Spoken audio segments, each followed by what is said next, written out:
ಸ್ಥಳೀಯ ವಾಹಿನಿಯೊಂದರಲ್ಲಿ ಯಕ್ಷತಲಿಕೆ ಕಾರ್ಯಕ್ರಮ ಸರಣಿಯಲ್ಲಿ ಪ್ರಸಾರವಾದ ಬುರುಡೆ ಗ್ಯಾಂಗ್ ಎಂಬ ಯಕ್ಷಪ್ರಹಸನಕ್ಕೆ ಸಂಬಂಧಿಸಿದಂತೆ ತಮಗೆ ಮಹೇಶ್ ಶೆಟ್ಟಿ ತಿಮರೋಡಿ ಎಂಬುವವರು ಕರೆ ಮಾಡಿ ಅವಾಚ್ಯವಾಗಿ ನಿಂದಿಸಿದ್ದಾರೆ. ಅವರ ವಿರುದ್ಧ ಈಗಾಗಲೇ ಪುತ್ತೂರು ಗ್ರಾಮಾಂತರ ಠಾಣೆಗೆ ಮತ್ತು ಮಹಿಳಾ ಠಾಣೆಗೆ ದೂರು ನೀಡಲಾಗಿದೆ ಎಂದು ಯಕ್ಷಗಾನ ಕಲಾವಿದರಾದ ಸುಂದರ ರೈ ಮಂದಾರ, ಪ್ರಜ್ವಲ್ ಕುಮಾರ್ ಮತ್ತು ದಿನೇಶ್ ಕೊಡಪದವು ಆಗ್ರಹಿಸಿದ್ದಾರೆ. ಮಂಗಳೂರಿನಲ್ಲಿ ನಡೆದ ಪತ್ರಿಕಾಗೋಷ್ಠಿಯಲ್ಲಿ ಅವರು ಮಾತನಾಡಿದರು. ಅದರಲ್ಲಿ ಕಲಾವಿದರ ಹೆಸರನ್ನು ಉಲ್ಲೇಖಿಸಿದ ಸುಂದರ ರೈ ಮಂದಾರ ಮತ್ತೆ ದಿನೇಶ್ ಶೆಟ್ಟಿಗಾರ್, ಇವರು ಪ್ರಜ್ವಲ್ ಕುಮಾರ್, ಇವರ ತಂದೆ ತಾಯಿಗಳೆಲ್ಲ ಹೆಂಡತಿ ತಂದೆ ತಾಯಿಗಳಿಗೆ ಅವಿಚ್ಯವಾಗಿ ನಿಂದಿಸಿದ್ದಾರೆ. ಅದಕ್ಕಾಗಿ ನಾನು ಸುಂದರ ರೈ ಮಂದಾರ ಪುತ್ತೂರು ಗ್ರಾಮಾಂತರ ಠಾಣೆಯಲ್ಲಿ ಮಹೇಶ್ ಶೆಟ್ಟಿ ತಿಮರೋಡಿ ಅವರ ಮೇಲೆ ಕೇಸ್ ಕೊಟ್ಟಿರ್ತೇನೆ. ಹಾಗೆ ಇವರ ಅಮ್ಮ ತಾಯಿಯನ್ನು ಬೈದ ಕಾರಣ ಇವರು ಪುತ್ತೂರಿನ ಮಹಿಳಾ ಠಾಣೆಯಲ್ಲಿ ಇವರು ಕೇಸ್ ಕೊಟ್ಟಿದ್ದಾರೆ. ಇದಕ್ಕಾಗಿ ನಾವು ಕಲಾವಿದರಾಗಿ ಸಮಾಜವನ್ನು ರಚನೆ ಮಾಡುವವರು. ನಾವು ಯಾವುದೇ ಪೂರ್ಣ ಉದ್ದೇಶ ಇರಲಿಲ್ಲ. ಅದು ಮಹೇಶ್ ಶೆಟ್ಟಿ ತಿಮರೋಡಿ ಅವರಿಗೆ ಹೇಗೆ ಕನೆಕ್ಟ್ ಆಯ್ತು ಅಂತ ಗೊತ್ತಿಲ್ಲ ನಮ್ಗೆ. ಅವ್ರು ಯಾವುದೋ ಹೋರಾಟ ಮಾಡ್ತಾ ಇದ್ದಾರಂತೆ, ನಮ್ಗೆ ಅದು ಗೊತ್ತಿಲ್ಲ. ಆದ್ರೆ ಅವರೊಂದು ಹೆಣ್ಣಿಗೆ ನ್ಯಾಯ ಸಿಗ್ಬೇಕಂತ ಹೋರಾಟ ಮಾಡುವ ನಿಟ್ಟಿನಲ್ಲಿ ನಮ್ಮ ತಾಯಿ, ನಮ್ಮ ಹೆಂಡತಿ ಕೂಡ, ಅವರು ಕೂಡ ಹೆಣ್ಣೆ, ಅವರಿಗೆ ಅವ್ಯಾಚ್ಯವಾಗಿ ನಿಂದಿಸಿದ್ದಾರೆ ಅಂತಾದ್ರೆ ಇದು ಯಾಕೆ ಅಂತ ನಮ್ಗೆ ಗೊತ್ತಿಲ್ಲ. ರೈತರ ಎಲ್ಲದಕ್ಕೂ ಸ್ಕ್ರಿಪ್ಟ್ ಮಾಡುದು ನಾನು ಮತ್ತೆ ಧೀರಜ್ ರೈಗಳು ಅದ್ರ ಬಗ್ಗೆ ಪದ್ಯ ಬರೆಯುದು, ಮತ್ತೆ ನಾವೆಲ್ಲ ಕಳೆದು ಒಟ್ಟಾಗಿ ಕುಳಿತುಕೊಂಡು ಅದ್ರ ಬಗ್ಗೆ ಸಮಾಲೋಚನೆ ಮಾಡಿ ಅದರಲ್ಲಿ ಯಾವ್ದು ಬೇಡದುಂಟು, ಯಾವ್ದು ಬೇಕು, ಯಾವ್ದು ಸೇರಿಸ್ಬೇಕು ಎಲ್ಲವನ್ನು ಮಾತಾಡಿ ನಾವು ಸ್ಕ್ರಿಪ್ಟ್ ಮಾಡುದು. ಅದ್ರ ಮತ್ತೆ ಈಗ ಜೂನ್ ವರೆಗೆ ನಾವೆಲ್ಲ ರೆಕಾರ್ಡಿಂಗ್ ಮಾಡಿ ಆಗಿದೆ. ಅದು ಮೊದಲೇ ಜೂನ್ ಜುಲೈ ತಿಂಗಳಲ್ಲಿ ನಾವು ಮಾಡಿರ್ತೇವೆ, 1 ವರ್ಷಕ್ಕೆ ಬೇಕಾದಷ್ಟು ಎಪಿಸೋಡ್ ಅಲ್ಲಿ. ಮತ್ತೆ ವಾರಕ್ಕೆ ಶುಕ್ರವಾರ ಇಲ್ಲದಿದ್ರೆ ಗುರುವಾರ ಕಾಲ್ ಮಾಡ್ತಾರೆ ಚೆನ್ನಾಗಿ, ಮತ್ತೆ ಹೆಸರು ನಾವೇ ಕೊಡುದು. ಆ ಸಲ ಏನಾಗಿದೆ ಅಂತ ಹೇಳಿದ್ರೆ ನಾವು ಕುವೈಟ್ ಅಲ್ಲಿ ಇದ್ದೆವು, ನಾನು ಪ್ರಜ್ವಲೆಲ್ಲ. ನಮ್ಗೆ ಕಾಲ್ ಮಾಡಿದ್ದಾರೆ, ಕಾಲ್ ಸಿಗ್ಲಿಲ್ಲ. ಆಮೇಲೆ ಅವರೇ ಹೆಸರಿಟ್ಟಿದ್ದಾರೆ. ನಾನು ಮತ್ತೆ ಹೋಟೆಲ್ಗೆ ಬಂದ ಮೇಲೆ ನನಗೆ ವೈಫೈ ಕನೆಕ್ಟ್ ಆದ ಮೇಲೆ ಅವರಿಗೆ ಫೋನ್ ಮಾಡುವಾಗ ಅವ್ರು ಹೇಳಿದ್ರು, ನಾನು ಸುಬ್ರಹ್ಮಣ್ಯಕ್ಕೆ ಹೋಗ್ತಾ ಇದ್ದೇನೆ, ಅದು ಸ್ಕ್ರಿಪ್ಟ್ ಹೆಸರು ಮಾಡಿ ಆಗಿದೆ, ಏನ್ ಮಾಡ್ಲಿಕ್ಕೆ ಆಗುದಿಲ್ಲ ಅಂತ. ಆ ಸಂದರ್ಭದಲ್ಲಿ ಕೂಡ ನಾನು ಹೇಳಿದ್ದೇನೆ, ಇದೆಲ್ಲ ಬೇಡ ಅಂತ ಹೆಸರು ಅಂದ್ರೆ ಅದರಲ್ಲಿ ಗ್ಯಾಂಗ್ ಅಂತ ಹಾಕಿದ್ದಾರೆ. ನಾನು ಮಾಡುವ ಯಾವುದೇ ಹೆಸರಲ್ಲಿ ಇಂಗ್ಲಿಷ್ ಶಬ್ದ ಬರೆಯುವುದಿಲ್ಲ. ನಾವು ಯಕ್ಷಗಾನಕ್ಕೆ ಸಂಬಂಧಪಟ್ಟ ವಿಷಯ ಆದ್ದರಿಂದ ಅದಕ್ಕೆ ಹೆಸರು ಇಡುವಾಗ ಇಂಗ್ಲಿಷ್ ಯಾವುದೇ ಒಂದು ಶಬ್ದ ಬಳಕೆ ಮಾಡಲಿಲ್ಲ. ಈಗ ಒಂದು 200ವರೆಗೆ ಎಪಿಸೋಡ್ ಉಂಟು, ಯಾವ್ದ್ರಲ್ಲಿ ಕೂಡ ಇಂಗ್ಲಿಷ್ ಶಬ್ದ ಇಲ್ಲ, ಅದರಲ್ಲಿ ಮಾತ್ರ ಇರುದು.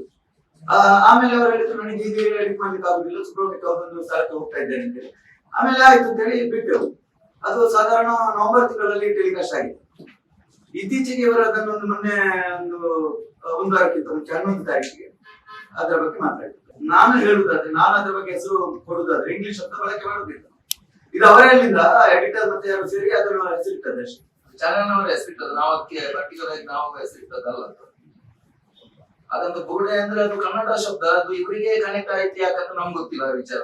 ಈಗ ಮಾತಾಡುದಿದ್ರೆ ಅದರ ಮೊದಲು ಅವರು ಫೋನ್ ಮಾಡಿದ್ದಾರೆ, ಬೇರೆ ಬೇರೆ ಕಾಲ್ ಅಲ್ಲಿ ಎಲ್ಲ ದಿನೇಶ್ ಕೊಡಬಹುದು ಅವರಿಗೆ ಅನಿತಾ ಕಾಸರಗೋಡು ಅಂತ ಯಾರೋ ಒಬ್ರು ಹುಡುಗಿ ಹೆಸರಿನಲ್ಲಿ ಕಾಲ್ ಮಾಡಿಸಿದ್ದಾರೆ. ಮತ್ತೆ ಅವ್ರದ್ದು ತುಂಬಾ ಫಾಲೋ ಪೇಜ್ ಎಲ್ಲ ಉಂಟು, ಅದರಲ್ಲೆಲ್ಲ ಕಾಲ್ ಮಾಡಿಸಿ ಬೆದರಿಕೆ ಧಮಕಿ ಎಲ್ಲ ಹಾಕಿದ್ದಾರೆ. ನಾವು ಅದನ್ನು ನಾನಾಗ್ತಿದ್ರೆ ಹೆದರ್ತಿದ್ದೆ, ಅವ್ರು ಹೆದರ್ಲಿಲ್ಲ.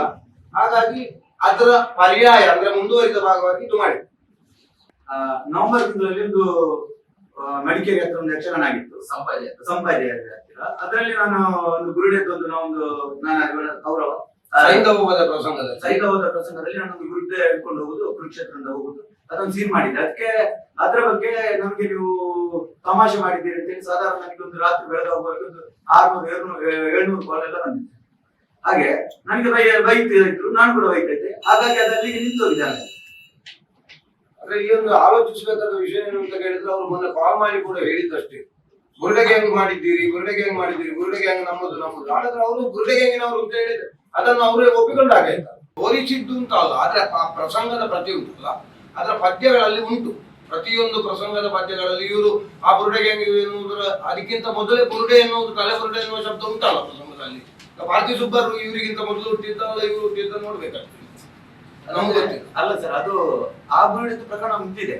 ಇದು ಇತ್ತೀಚೆಗೆ ಇದು ವಿಷಯ ಬೇರೆ. ನಾವು ನಮ್ಮ ಕುಡ್ಲ ಚಾನಲ್ ಯಕ್ಷತಲಿಕೆ ಅಂತ ಒಂದು ಮಾಡ್ತೇವೆ, 1 ಗಂಟೆ ಒಂದು ಪ್ರಹಸನ. ಅದರಲ್ಲಿ ಬುರುಡೆ ಗ್ಯಾಂಗ್ ಅಂತ ಹೆಸರಿಟ್ಟದಕ್ಕೆ ಇವರು ಫೋನ್ ಮಾಡಿ ಬೈದರು ನಮಗೆ. ಈಗ ಅದರ ಬಗ್ಗೆ ಅವರು ಹೇಳಿದ್ರಲ್ಲಿಯೂ ತೊಂದರೆ ಇಲ್ಲ, ಅದು ಅವರು ಹೇಳುವಂತ ವಿಷಯ, ಅವರಿಗೆ ಸಂಬಂಧಪಟ್ಟದ್ದು. ಯಾಕೆ ಅವರಿಗೆ ಕನೆಕ್ಟ್ ಆಯ್ತು ಗೊತ್ತಿಲ್ಲ. ಆಮೇಲೆ ನಮಗೆ ಬೈತಿದ್ರೆ ದೊಡ್ಡ ವಿಷಯ ಅಲ್ಲ, ಯಾಕಂತ ಹೇಳಿದ್ರೆ ನನ್ನದಂತ ತುಂಬಾ ವಿಷಯ ಉಂಟು. ನಾವು ಹೇಳುದು, ನಾವು ನಮ್ಮ ವೈಯಕ್ತಿಕ ವಿಷಯವನ್ನು ವೇದಿಕೆಯಲ್ಲಿ ಹೇಳ್ತೇವೆ, ಮತ್ತೆ ಕೆಲವು ನಡೆಯುವಂತ ವಿಷಯಗಳನ್ನು ಹೇಳ್ತೇವೆ, ಸಮಾಜದಲ್ಲಿ ಇರುವಂತಹ ಕೆಲವು ಸಮಸ್ಯೆಗಳನ್ನು. ಅದನ್ನೆಲ್ಲ ಕೆಲವು ಮಂದಿ ತಗೊಳ್ತಾರೆ, ವೈಯಕ್ತಿಕವಾಗಿ ತಗೊಂಡು ನಮಗೆ ಬೈತಾರೆ, ಕೆಲವು ಮಂದಿ ಕಮೆಂಟ್ ಹಾಕ್ತಾರೆ. ಅದನ್ನು ನಾವು ನೋಡುವುದಿಲ್ಲ, ಒಮ್ಮೊಮ್ಮೆ ನೋಡ್ತೇವೆ, ಮತ್ತೆ ಅದನ್ನು ನೋಡಿ ಅದರ ಹಿಂದೆ ಹೋಗ್ಬಿಟ್ಟು ಗುರುಸೋತಿಲ್ಲ.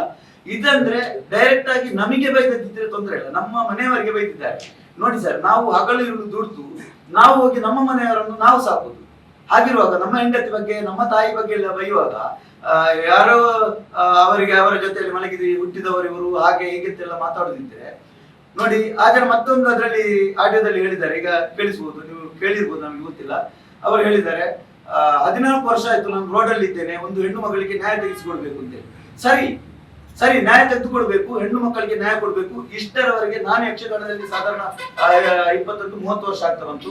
ಈ ಪ್ರಕರಣ ಆಗಿ 13 ವರ್ಷ ಆಯ್ತು.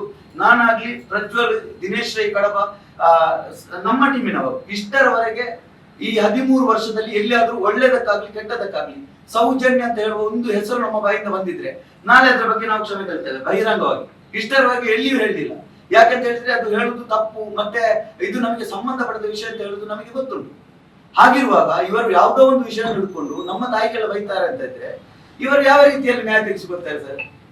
ಈಗ ಒಂದು ಹೆಣ್ಣಿಗೆ ಬೇಕಾಗಿ ನ್ಯಾಯ ತೆಗೆಸಿಕೊಡ್ಲಿಕ್ಕೆ ಹೊರಟವರು, ಹಾಗಾದ್ರೆ ಆ ಹೆಣ್ಣು ಮತ್ತೆ ಇವರ ಮನೆಯಲ್ಲಿರುವ ಹೆಣ್ಣು ಮಾತ್ರ ಪತಿವ್ರತೆ ಆಗಿರುವುದಾ? ಇವರು ಎಷ್ಟು ಮನೆ ಹೆಣ್ಣು ಮಕ್ಕಳನ್ನು ಇವರು ಬೇಡ ಕೆಟ್ಟ ಶಬ್ದದಲ್ಲಿ ಬೈತಾ ಇದ್ದಾರೆ. ಹಾಗಾದ್ರೆ ಸಮಾಜದಲ್ಲಿ ಇರುವುದೊಂದು 2-3 ಹೆಣ್ಣು ಮಕ್ಕಳು ಮಾತ್ರ ಪತಿವ್ರತೆಯಾರ? ಉಳಿದವರ ಮನೆಯ ಹೆಣ್ಣು ಮಕ್ಕಳೆಲ್ಲ ಒಳ್ಳೆಯವರಲ್ವಾ? ನನಗೆ ಯಾವ ಫೋನ್ ಮಾಡಿ ಬೈದ್ರೆ ನಾನು ಅವರಿಗೆ ಬೈತೇನೆ. ನನ್ನ ಹತ್ರ ಕೇಳುವ ಕಾರಣ ನಮಗಿಲ್ಲ. ಯಾಕಂತ ಹೇಳಿದ್ರೆ ನಾನು ದುಡ್ದು ತಿನ್ನುದು, ಕದ್ದು ತಿನ್ನುದಲ್ಲ. ಮತ್ತೊಬ್ಬರಿಗೆ ಮೋಸ ಮಾಡಿ ಮತ್ತೊಬ್ಬರದನ್ನು ಲೂಟಿ ತಿನ್ನುವವರಲ್ಲ ನಾವು ಹಗಲಿರುವುದು ದುಡಿದು ತಿನ್ನುವ. ಹಾಗಿರುವಾಗ ನಮ್ಗೆ ಹೆಮ್ಮೆ ಉಂಟು. ನಾನು ಅದಕ್ಕೆ ಹೇಳಿದೆ, ಆ ಜನ ಯಾಕೆ ಫೋನ್ ಮಾಡ್ಲಿಲ್ಲ ಅಂತ ಹೇಳಿದ್ರೆ, ನಮಗೆ ಅವರು ಫೋನ್ ಮಾಡಿದ್ರೆ ನಾವು ಅವರಿಗೆ ಕೌಂಟರ್ ಕೊಡ್ತೇವೆ. ಅವರಿಗೆ ಬೇಕಾದ ವಿಷಯ ಅಂತ ಯಾವ್ದು ಅಂತ ಹೇಳಿದ್ರೆ ಕೌಂಟರ್ ಕೊಡಬಾರ್ದು. ಯಾನ ಆಗಿ ನೆತ್ತೆ ಅಂತ 4 ಮಂದಿ ಮುಂದೆ ಹೇಳ್ಬೇಕು ಅಷ್ಟೇ. ನಮಗೆ ನೋಡಿ ಅವರ ಭಾಷೆಯಲ್ಲಿ ನಮಗೆ ಮಾತಾಡ್ಲಿಕ್ಕೆ ಗೊತ್ತುಂಟು. ನಾವೆಲ್ಲ ಮತ್ತೆ ಅದನ್ನು ಹೇಳಿದೆ, ಎನ್ನ ಬೆದಂಬು ಗೊತ್ತುಜ್ಜಿ, ಇದು ಬೆದಂಬೆ ಅಲ್ಲ, ನಮ್ಮ ಲೆಕ್ಕದಲ್ಲಿ ಇದು ಬೆದಂಬೆ ಅಲ್ಲ. ನಾವು ಒಮ್ಮೊಮ್ಮೆ ಮಾತಾಡುವ ಬೆದಮು ಇದಕ್ಕಿಂತ ನಾವು ಆ ಜನ ನಾವು ಬೆದಮು ಮಾತಾಡಿದ್ರೆ ಆ ಜನ 3 ದಿವಸ ಯೋಚನೆ ಮಾಡ್ಬೇಕು, ಈ ಶಬ್ದದ ಅರ್ಥದಾದ ಮರೆತ ಆ ಜನ ಯೋಚನೆ ಮಾಡ್ಬೇಕು. ಅಂತ ಬೆದಮು ನಮ್ಮಲ್ಲಿ ಉಂಟು. ಹಾಗಂತ ಅವರಿಗೆ ಬೈಯುವಂತದ್ದು ಮತ್ತೊಬ್ಬರಿಗೆ ಹೇಳ್ಬೇಕು ಅಂತ ನಮ್ಮ ಹಿರಿಯರು ನಮ್ಗೆ ಹೇಳಿಕೊಟ್ಟಿಲ್ಲ. ನಮಗೆ ಇದೊಂದು ಉಂಟಲ್ಲ, ಬಾಯಿಯಲ್ಲಿ ಒಂದು ನಾಲಿಗೆ ಅಂತ ಹೇಳುದು ಉಂಟಲ್ಲ, ಅದು ಮತ್ತೊಬ್ಬರನ್ನು ಚೀಪ್ ಮಾಡ್ಲಿಕ್ಕೆ, ಮತ್ತೊಬ್ಬರನ್ನು ಹಾಳು ಮಾಡ್ಲಿಕ್ಕೆ ಇರುವುದಲ್ಲ, ನಮ್ಮ ಹೊಟ್ಟೆ ತುಂಬಿಸಿಕೊಳ್ಳಿಕ್ಕೆ ಇರುವುದು. ಅದನ್ನು ತಿಳಿದು ನಾವು ಸುಮ್ಮನಿದ್ದೇವೆ ಅಷ್ಟೇ. ಯಾವುದೇ ವಿಚಾರ ಅವರ ಬಗ್ಗೆ, ಕ್ಷೇತ್ರದ ಬಗ್ಗೆ ಏನು ಆ ವಿಚಾರ ಅದಕ್ಕೆ ಕನೆಕ್ಟ್ ಆಗುವಂತ ವಿಚಾರ, ಇದು ಫ್ಯಾಮಿಲಿಯಲ್ಲಿ ನಡೆಯುವಂತ ಒಂದು, ಅದರಲ್ಲಿ ಪಾತ್ರಗಳಿಗಿಟ್ಟ ಹೆಸರು ಕೂಡ, ಒಂದು ಹೆಸರು ಕೂಡ ಅವರಿಗೆ ಕನೆಕ್ಟ್ ಆಗುವಂತ. ಈಗ ಅವರ ಹೆಸರು ಇದ್ದಂತ ರೀತಿಯಲ್ಲಿ ಬೇರೆ, ನಾವು ಹೆಸರು ಮೊದಲನೇ 2 ಹೆಸರು ಬೇರೆ ಇಟ್ಟು ಕಡೆಗೆ ಆ ಹೆಸರು ಬರುವಾಗ ಅಂತದ್ದು ಕೂಡ ಇರ್ಲಿಲ್ಲ. ನಾವು ಮಾಡಿದ ಕಾನ್ಸೆಪ್ಟೇ ಬೇರೆ. ನಾವು ಮಾಡಿದ ಕಾನ್ಸೆಪ್ಟ್ ಏನು ಅಂತ ಹೇಳಿದ್ರೆ, ಸಮಾಜದಲ್ಲಿ ಒಬ್ಬ ಉನ್ನತ ಸ್ಥಾನಮಾನದಲ್ಲಿರುವ ವ್ಯಕ್ತಿಯ ಪೂರ್ವಾಪರವನ್ನು ತಿಳಿಯದೆ ನಾವು ಅವನ ಬಗ್ಗೆ ಅಪವಾದ ಹಾಕಬಾರದು ಎನ್ನುವ ಕಾನ್ಸೆಪ್ಟ್ ಅನ್ನು ಇಟ್ಟುಕೊಂಡು ನಾವು ಮಾಡಿದ್ದು. ಆದ್ರೆ ಅವರು ಅದನ್ನ ಕನೆಕ್ಟ್ ಮಾಡ್ಕೊಂಡಿದ್ದಾರೆ. ಅವರು ಅದ್ರಲ್ಲಿ ಹೇಳಿದ್ದಾರೆ, ಎಂಕ್ಲೆಗೆ ಬರ್ತೀನಿ ಅಂತ ಏನ್ ಮಾಡ್ಲಿಕ್ಕೆ. ವೈಯಕ್ತಿಕವಾಗಿ ನಮಗೆ ಘಾಸಿ ಮಾಡಿದ ಕಾರಣ ನಾವೆನಿಸಬೇಕಾಯಿತು. ಯಾವುದೇ ವ್ಯಕ್ತಿಗೆ ಯಾರದ ಮನೆಗೆ ಬೈಯುವಂತಹ ಹಕ್ಕಿಲ್ಲ. ಒಂದು ಮಾಧ್ಯಮದ ರೀತಿ ಕೆಲಸ ಮಾಡುವಂತಹ ಕಲಾವಿದವರು ನಾವು. ಏನೇ ಇದ್ರೂ ನಮಗೆ ಒಂದು ಫೋನ್ ಮಾಡಿ ಮಾತಾಡ್ಬೋದು, ಅಥವಾ ಒಂದು ಕಡೆ ಸಿಕ್ಕಿ ಒಂದು ಮೀಟಿಂಗ್ ಮಾಡಿ ಆ ವಿಷಯದ ಬಗ್ಗೆ ಚರ್ಚೆ ಮಾಡಬಹುದು. ಅದನ್ನು ಹೊರತು ವೈಯಕ್ತಿಕವಾಗಿ ಘಾಸಿ ಮಾಡುವಂತಹ ಯಾವುದೇ ಹಕ್ಕು ಯಾರಿಗೂ ಇಲ್ಲ. ಇದರ ಪರವಾಗಿ ನ್ಯಾಯ ಸಿಗಬೇಕು. ತಾವೆಲ್ಲ ಸೇರಿದ್ದೀರಿ, ನೀವು ನ್ಯಾಯ ತೆಗೆಸಿಕೊಡ್ತೀರಿ ಅಂತ ನಾವು ನಂಬಿದ್ದೇವೆ.